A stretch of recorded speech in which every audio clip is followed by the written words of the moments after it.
In today's video, I'm going to teach you how to contact Gumroad support. If you're running into a problem on Gumroad and you need direct help, this process is simple and only takes a few moments. The key is to choose the right support category and clearly explain the issue so the support team can understand your request as quickly as possible.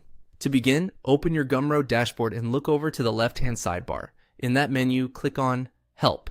This will take you to Gumroad's Help area where you can access support resources and contact options. Once you're on the Help page, look for the Contact Support option and click on it.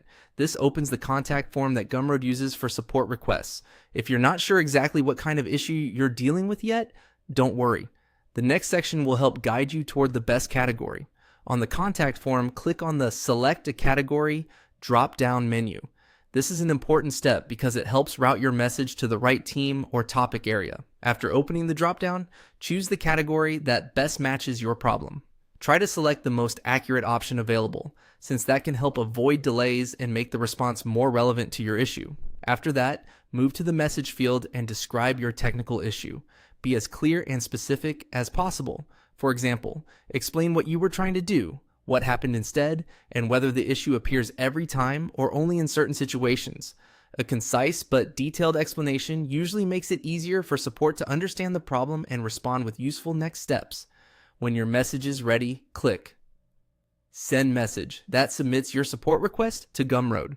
Before sending, it's always a good idea to quickly review what you wrote for clarity, especially if the issue involves multiple steps or an error that might be hard to reproduce.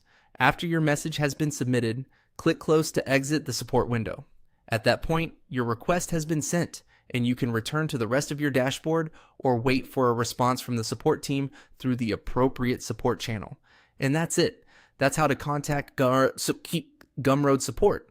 If you follow these steps carefully and provide a clear description of the issue, you'll make it much easier for the support team to help you efficiently.